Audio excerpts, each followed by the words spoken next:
What's your false emergency? Hi, you guys have been out to my house twice today, and then most recently the deputy talked to my wife into letting me in the house, and then she locked me in the garage, and I tried to break my arm when I was trying to get back inside. What's your address, sir? 6184 Jenks, Kenks Drive. She's currently got me locked in the garage because earlier she broke both of the big doors, and when I tried to... What was that? You just got me!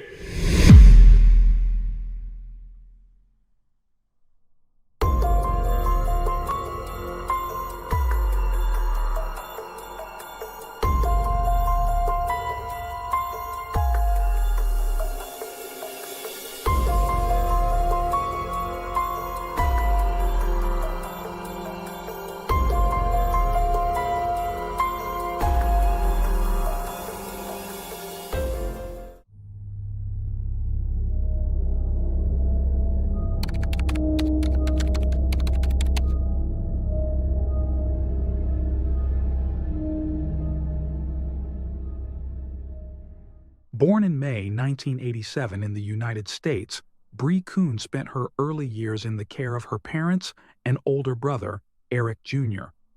While her exact birthplace remains unconfirmed, records indicate the family lived in Pennsylvania before the parents' eventual divorce. After the separation, Bree and her brother relocated to Texas with their mother, whose name has not been publicly disclosed. As shared by Eric Jr., when he reached 9th grade, Bree left Texas to live with their father, Eric, in New York. At that time, Eric had begun a new life with a woman named Karen. Despite the distance, the siblings remained close, reuniting for important moments and maintaining strong emotional ties. Their relationship with their mother, however, was fraught. According to Eric, she was physically abusive, and Bree often shielded him from the worst of it. She took on a protective older sibling role, enduring punishment herself to defend her younger brother. These formative experiences left a lasting impact. During her teenage years, Bree began grappling with depression and anxiety. By age 13, she had attempted to take her own life. Despite these challenges, she pursued education through 2 community colleges and, still in her youth, enlisted in the U.S. Navy. Over a 17-year career, Bree served in various naval stations across the country. In 2009, Bree gave birth to her first daughter, Kaylee, with her then-partner James. Their relationship eventually ended, and Bree retained custody, while James had visitation rights on weekends. Later, Bree entered a relationship with fellow military member Colin Turner. Colin, born on December 28, 1987, was raised in a devout, close-knit family in the care of his parents Terry and Donald Turner, alongside his sisters Nicole and Rebecca. He was known for his warmth and deep dedication to family. Professionally, he served in the Marine Corps, specializing in explosive ordnance disposal. Before meeting Bree, Colin had married Casey Gottsman in 2009. That same year, they welcomed a son, who remained in Casey's custody after their separation but was still raised with the love of his paternal family. Bree and Colin married on May 29, 2016, forming a new household with Bree's daughter, Kaylee. Colin embraced Kaylee as his own, and she quickly became a beloved granddaughter to the Turners. In April 2017, Bree gave birth to their son, John Patrick, followed by the arrival of their daughter, Lonnie, in August 2018. Colin retired from the Marines after 14 years of service. After retirement, he pursued a degree in electrical engineering through Arizona State University, balancing his studies with stay-at-home parenting duties, including helping Kaylee with remote learning during the COVID-19 pandemic. By this time, the family had settled in Gulf Breeze, Florida, a coastal community known for its low crime rates, recreational spaces, and family-friendly atmosphere.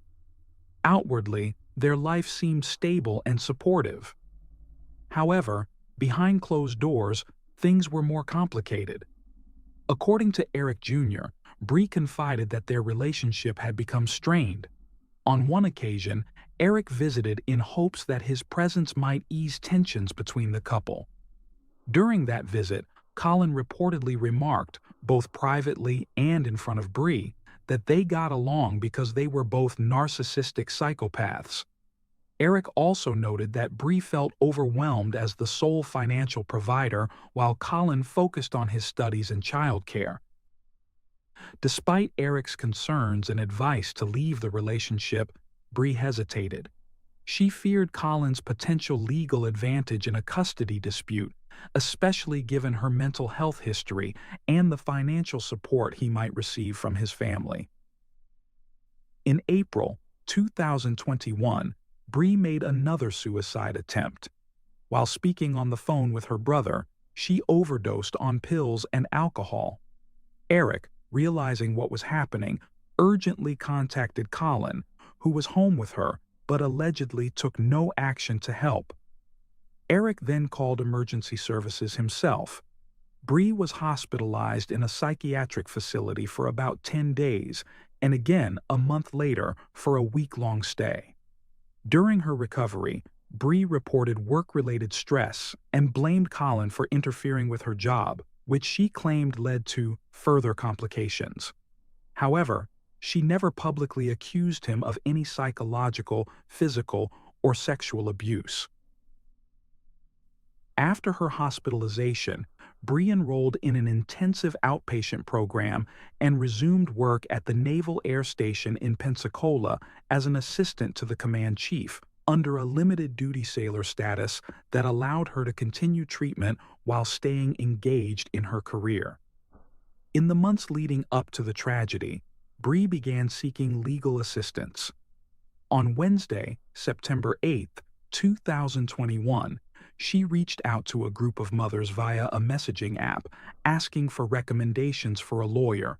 She noted that the situation could turn ugly, as it involved both children and property disputes.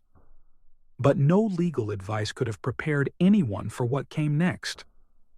At 12:53 p.m. that same day, Bree placed a call to 911. She reported a domestic dispute with her husband and requested police assistance at their home. Within minutes, 2 officers arrived at the family's residence. The first thing they saw was Colin seated calmly in a beach chair at the edge of their driveway. Colin informed them that Bree had a shotgun and a pistol inside the bedroom.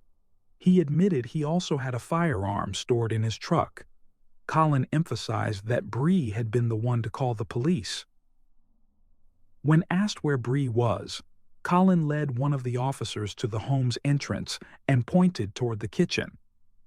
As the officer entered, Bree and Colin's young son approached, curiously asking about the equipment on the officer's belt. Bree appeared shortly after, visibly frustrated. The officer explained that unless there were visible injuries or concrete proof of physical violence, there was little they could do in that moment. Bree responded with bitter sarcasm, saying that next time she would make sure her husband hit her in the face. The officer attempted to de-escalate the situation and informed her that without a court order or restraining order, they couldn't stop Colin from seeing or taking the children, especially since 2 of them were biologically his. Asked whether she wanted to file a formal complaint, Bree declined, stating she only wanted to remove her children from the house. The officer said he would speak with Colin while she packed some belongings. Outside, as officers questioned Colin about any possible physical confrontation, Bree began moving items from Colin's truck into her own vehicle. When Colin realized what she was doing, he firmly stated that he wouldn't allow her to take the kids. He claimed he was the children's primary caregiver and only wanted to take them to his parents' home in Georgia for a few days to let things cool down. He denied any intention of keeping them from her. One officer advised Colin that if there was no violence involved, police could not intervene in parenting matters. The officer also asked if Colin wished to submit a formal report, to which he agreed. paperwork was retrieved from the patrol vehicle and distributed to both parties. When Bree saw her form, she asked the officer what she should do if her husband hit her after they left. The officer advised her to keep her phone's camera recording as evidence. The officers then left. But just a few hours later, around 5 p.m., another 911 call came from the same residence. This time, it was Colin on the line. When police arrived again, they found Colin outside holding their youngest daughter. He told officers that Bree was refusing to let him back into the house. Bree emerged, attempting to take the child from Colin's arms. Officers intervened and encouraged her to return inside so they could speak calmly. After confirming that Colin lived in the house and co-owned the property, an officer told him he had a legal right to enter the home. Though not encouraging him to use force, the officer emphasized his lawful access. Colin asked the officer to accompany him inside, wary of another confrontation. As they talked, Colin explained that Bree had tried to take the child into the house, but the child had started screaming, not wanting to go inside without her father. The officer asked if there had been a physical confrontation, to which Colin said no.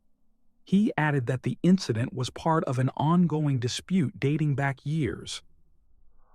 Meanwhile, Bree told officers they had been discussing divorce and that Colin wanted to take the kids to Georgia. She accused him of physical aggression, stating the earlier police visit had failed to protect her. She also claimed Colin had contacted her superiors at work, possibly making emotional abuse allegations. The officer reiterated that Bree could not legally prevent Colin from entering his own home. He suggested they find a temporary arrangement, separate bedrooms, limited contact, for the sake of the children. But Bree refused, insisting that allowing him in could result in further violence. She again mentioned her prior abuse allegation and expressed concern about being hurt once more. Again, the officer told her to record anything that happened. But Bree clearly wanted more than advice. She wanted protection that the system, at that point, could not provide. When the officer suggested everyone enter the house together, Bree refused.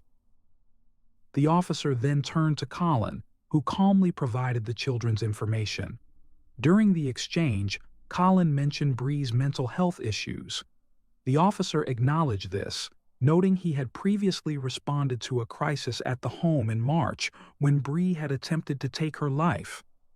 He reminded Colin of the same advice given back then: remain separated within the home for the safety of everyone involved. He also pointed out that standing outside in the intense heat with a small child amid biting mosquitoes was unsustainable. Before heading inside again, Colin asked the officer to retrieve his wallet, which Bree had allegedly taken from his vehicle. At the door, Bree met the officer. When asked about the wallet, she denied having it and said she had only taken Colin's credit card. The officer reminded her that a wallet is personal property, not something shared in marriage, and instructed her to return it if she had taken it. In a calm but firm tone, the officer told Bree she had to allow Colin and their daughter back into the home. Bree agreed, but only on the condition that Colin would not harass her or the children. The officer reassured her that if anything happened, she could call them again. As the officer prepared to leave, he returned to inform Colin that Bree claimed not to know where the wallet was. Colin simply smiled, suggesting he'd let it go, but nothing would be let go.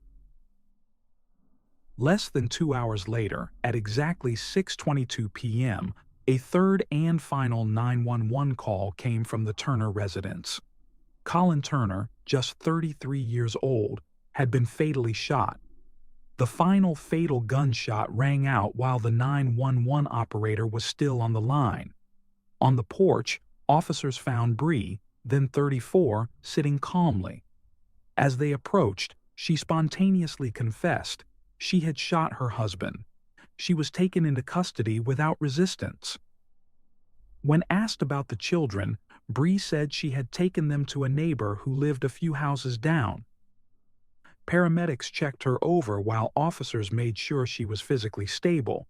When asked if she could breathe properly or needed medical care, she didn't respond, so emergency personnel were instructed to evaluate her. Bree was taken to the police station for questioning. The interrogation was slow, fragmented by long silences and frequent crying. Bree managed to recount the long-term dynamics of her marriage. She described Colin as the primary caregiver and said that she felt she had no chance of obtaining custody because of her mental health history. In scattered phrases, Bree explained that Colin had threatened to take the children to Georgia and had physically assaulted her. She said he warned her that if she reported him, no one would believe her because she was crazy. Bree admitted to removing the batteries from the garage door opener to prevent Colin from leaving with the kids. She insisted he was faking concern about her mental health as a manipulation tactic because she had finally decided to file for divorce. She told investigators she had a legal appointment set for the following day. When asked what happened in the moments leading up to the shooting, Bree said her memory was blurry after the second police visit. She claimed Colin tried to get into the house again through the garage, but was blocked. There was still a side door leading inside, and according to Bree, Colin used it to re-enter the home. That's when, she said, she tried to stop him. The next thing she remembered, she was knocking on a neighbor's door, delivering her children to safety, and returning, she said, to help her husband. Investigators pushed for more clarity. They wanted a coherent explanation, something that could make sense of what had happened. Bree offered only fragments. She returned to the garage and saw blood everywhere. Throughout the interrogation, Bree repeatedly asked to call her father. Eventually, she was given a phone and managed to reach him. The 18-minute call was mostly filled with sobs. Her father tried to console her, telling her she would likely spend the night in jail and urging her to reach out if she felt like harming herself again. He reminded her that things could get better, to hold on and find the light at the end of the tunnel. Toward the end of the call, Bree asked if her father could take custody of her two youngest children. He didn't give her a clear answer, only saying they needed to speak with Colin's mother. He also encouraged her to cooperate with a public defender if necessary until a better legal option became available. Bree then confessed something heartbreaking. She didn't know what was worse, knowing Colin was dead or realizing that she was the one who had killed him.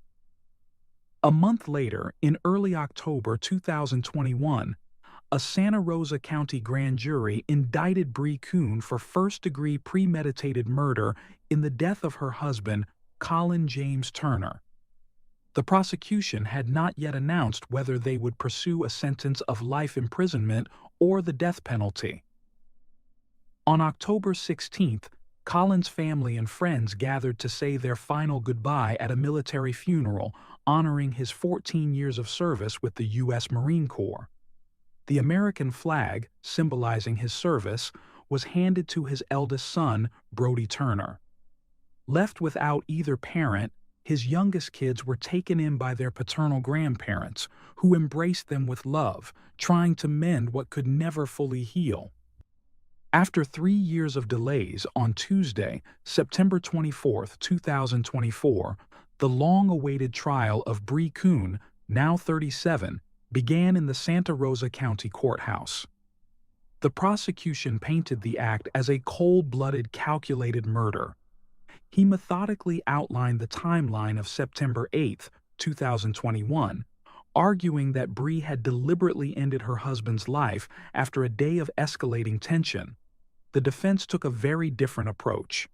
They claimed Bree had been a victim of battered woman syndrome, suffering years of psychological and emotional abuse at the hands of a husband who had become increasingly unstable after suffering a traumatic brain injury in the military.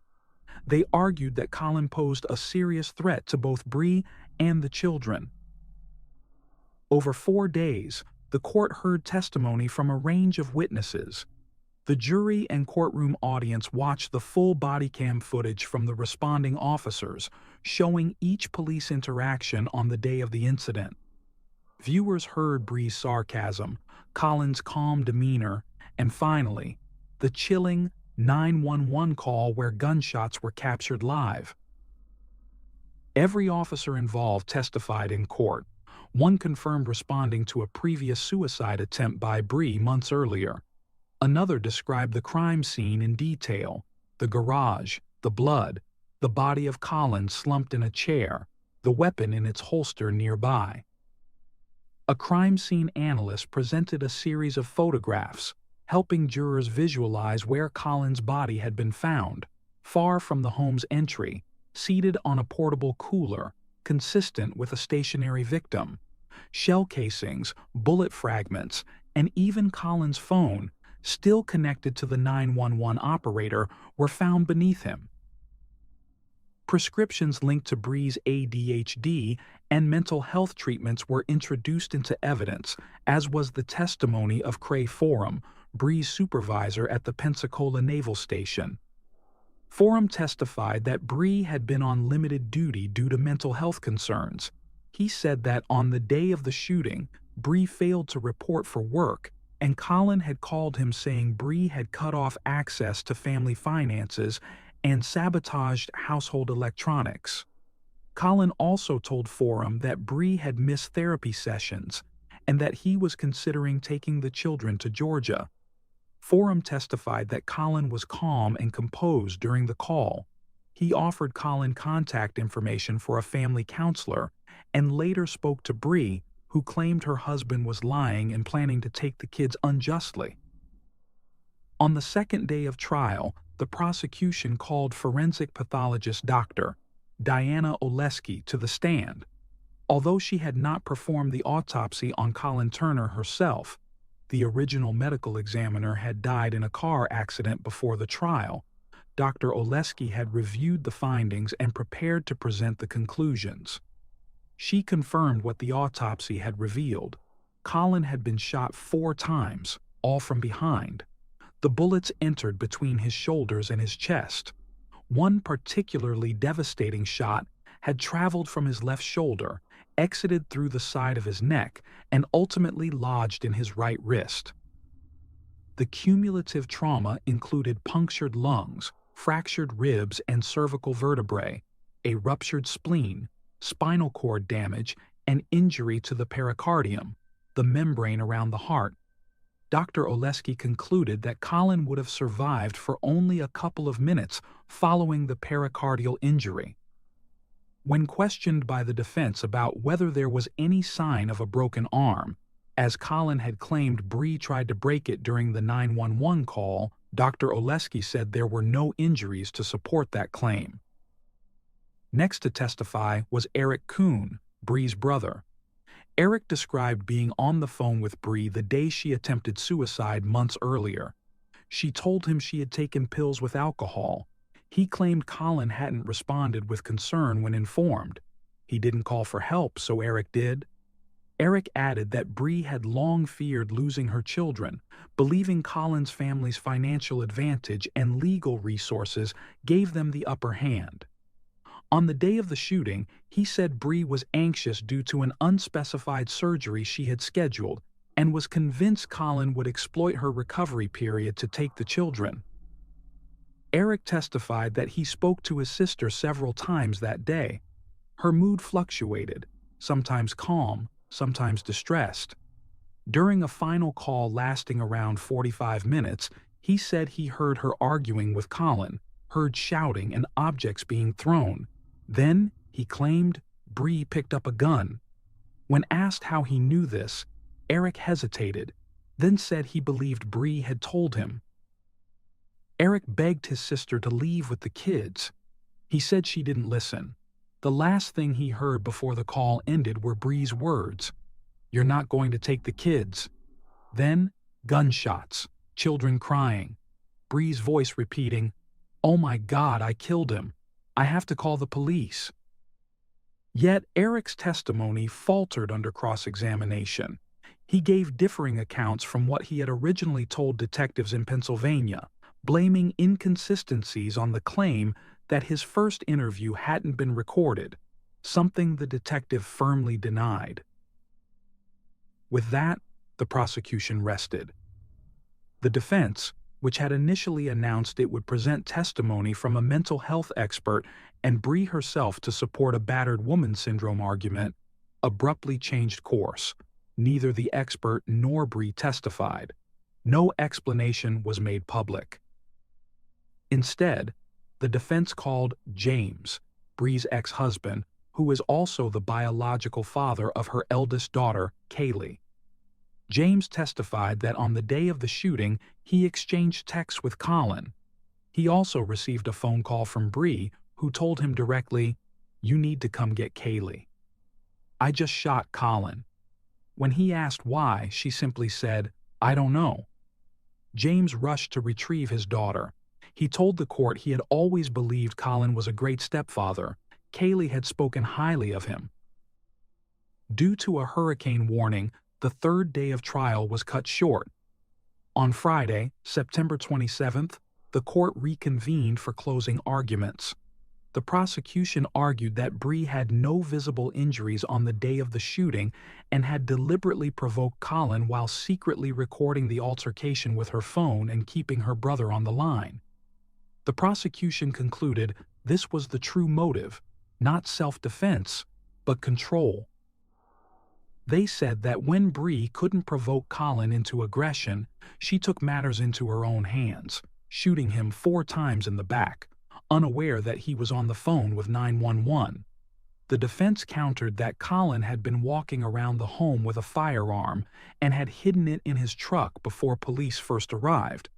They pointed to the 911 call where Colin alleged Bree tried to break his arm, something not supported by the autopsy. One defense attorney even mocked Colin's 911 call, saying a Marine should have been able to get through a locked door, and insinuated that others in his elite unit would have laughed at his reaction. Finally, the defense claimed the shooting was the result of police failure to protect Bree after multiple pleas for help. The jury deliberated for just 4 hours before returning with a guilty verdict. Before sentencing, the judge allowed impact statements from Colin's parents. Colin's mother spoke first. She said she was grateful to have her grandchildren and hoped to adopt them officially. She condemned Bree not only for taking her son's life, but for trying to tarnish his reputation. Colin's father appeared even more affected. He said the children were doing well in school and were surrounded by love. He expressed disappointment in Bree's actions both before and after the shooting. Then, the judge issued Bree Coon's sentence. She was sentenced to life in prison. Though this might seem like the conclusion, the story continues. On October 3, 2024, Bree's legal team filed an appeal with the Florida Court of Appeals. They are challenging her conviction and requesting a new trial. Meanwhile, Bree was not subjected to disciplinary military action. She was discharged with a general discharge under honorable conditions after 17 years of service in the U.S. Navy. But for the children, no court ruling or appeal can undo what happened. Still, the questions remain. Could this tragedy have been prevented? Was Bree acting in self-defense, as her lawyers claim? Or did Colin, a man with no prior convictions or history of violence, fall victim to a moment of irreversible fear and desperation?